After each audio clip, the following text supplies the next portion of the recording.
They warned us, of course. The townsfolk, the real estate agent, even the drifter who lived behind the gas station. Don't buy that place, they said. It was never meant for the living. But Sarah and I weren't the superstitious type. We were dreamers, renovators. She was an interior designer, and I was a contractor. We'd flipped houses, inns, even a church once. This was just another project.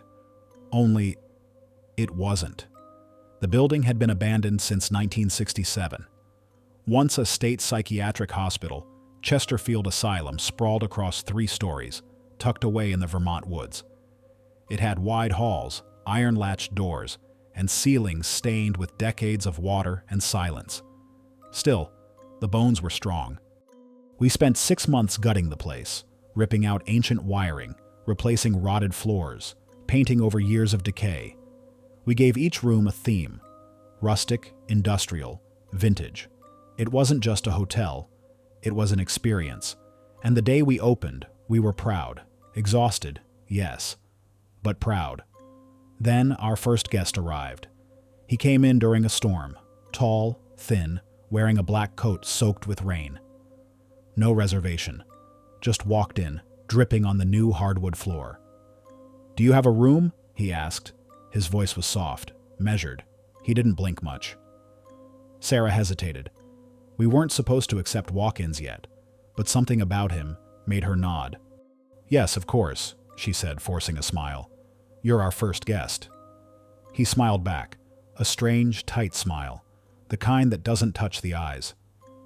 "I'll take room 9, he said. Sarah blinked. "I'm sorry, room 9 isn't finished yet. We can offer—" "I want room 9, he said again, quieter this time. "She's waiting." I stepped forward, instinct kicking in. "Sir, room 9 is under renovation. There's no furniture, no heat." He looked at me. Dead center, like he was looking through me. "I know what it has." Sarah and I argued behind the desk for a minute. She wanted to send him away. I did too. But something about him, maybe the storm, maybe the way he just stood there dripping and staring, unnerved me. So I gave him room 9. It was on the 2nd floor, corner room. We hadn't touched it. The walls were still the original chipped green paint. One light flickered in the ceiling. The old bed frame was rusted, and the mattress had mold we hadn't yet removed. But he smiled when he saw it. As if he'd come home. No bags, no requests. He just walked in and closed the door behind him. That night, I didn't sleep. Not because of him, exactly. Just the feeling. The air felt wrong. Thicker, like the walls had started breathing again. At 3:12 a.m., I heard footsteps upstairs. I got out of bed quietly, careful not to wake Sarah, and crept into the hallway.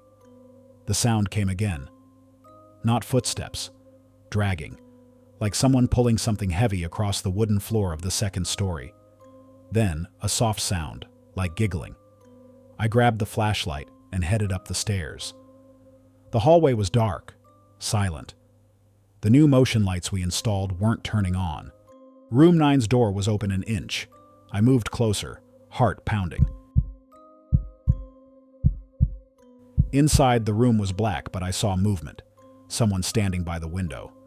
"Sir?" I called out. No answer. Then the door slammed in my face. I jumped back, my flashlight flickering. When I tried the knob, it was locked. And then I heard whispers, not from inside room 9, but behind me, in the hallway. When I turned, no one was there. Only the cold. The guest didn't come down for breakfast. At noon, I knocked. No answer. At 1, I used the master key, but room 9 was empty. The bed was untouched. The window was locked from the inside. The only sign he had ever been there was a single black coat hanging on the door. Sarah found me staring at it, heart racing. "He's gone?" she asked. I nodded, but we both knew something was off. People don't just vanish. The next night, Sarah started screaming. I ran into our bedroom to find her curled in a corner, pale, shaking. "I saw her," she whispered. "There was a girl in the mirror, long black hair, in a hospital gown. She was behind me. I checked every inch of the room. Nothing. No one. But the mirror? It had a handprint on the inside of the glass. Small, childlike. I began digging. Old blueprints, hospital records, town archives. Room 9 had history. In 1953, it had housed a patient named Annabelle Griggs, 12 years old, committed after allegedly setting her family home on fire while they slept inside. She was labeled schizophrenic, dangerous, possessed, some said. Room 9 was her isolation cell. She died there. No one recorded how, but a note in the margin of a nurse's journal chilled me to the core. She speaks to the shadows, says a man in a black coat comes for her every night. Sarah begged me to shut the hotel down, just for a while. Something's not right, she said. It's like it never wanted to be fixed. But we couldn't afford to stop, so we kept it open. More guests came. Most left quietly. But every week, Room 9 would unlock itself. Even though no one stayed there, we tried sealing it, barricading it, but each morning it would be open again. Sometimes, someone would be inside. Not always the same person. Not always alive. One night, I walked past the room and heard music.